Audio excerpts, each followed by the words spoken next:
Okay, hi collective. Welcome.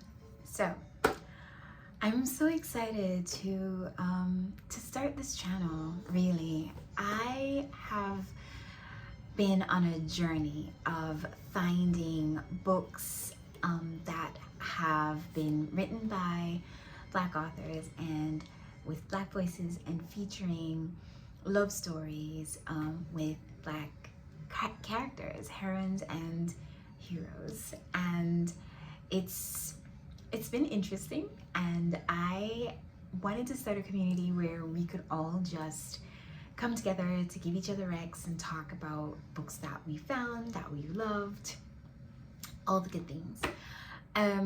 So I hope that this space gives you what you're looking for, and if not, that's okay.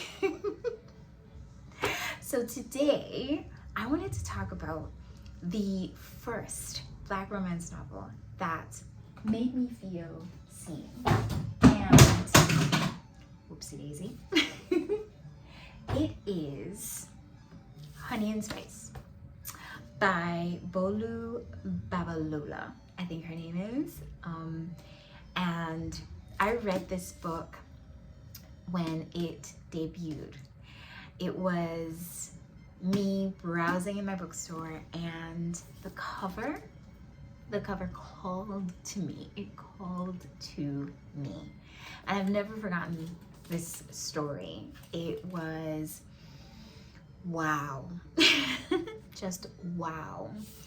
So the blurb on the front as well: sweet like plantain, hot like pepper, they taste the best when together. It just yelled Caribbean, African diaspora, and it did not disappoint at all.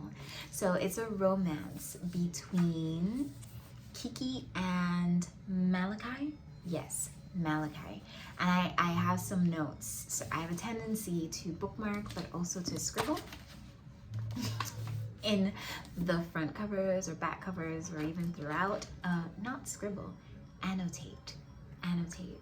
And so I just wanted to share with you just briefly what stood out to me, and the moment that the characters really just pulled me in, and why I think from this book and all the books that I've read after,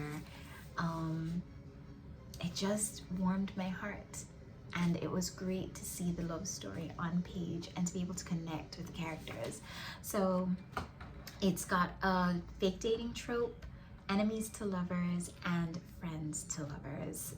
And I love a good friends to lovers because the build for the intimacy from just connecting and learning about each other and then finally falling in love is always, when it's well written, so good to me. It has great dialogue. I loved the character's personal growth. It has a British setting, but it still touches on a lot of things that people in our diaspora face, between injustice and societal pressures and all the things that come along with being who we are.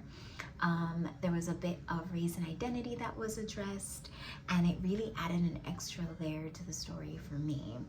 It didn't feel like superficial or fluff, and the depth and the nuance and the attention to the culture and the representation, it really made this book one of my absolute all-time favorites. It also helped propel me really on the journey to read more books that were written and that feature people from the African diaspora. So this is the book for me, and now I want to hear from you. What was the first Black romance novel that made you feel seen? Drop it in the comments. And if you want to join a cozy, vibrant space full of readers just like you and me, come hang out with us at the Black Romance Readers Collective. Subscribe for more Black romance book chats. Link to my school community in the pinned comments and the description. And until next time, keep reading, keep loving, keep rooting for yourself.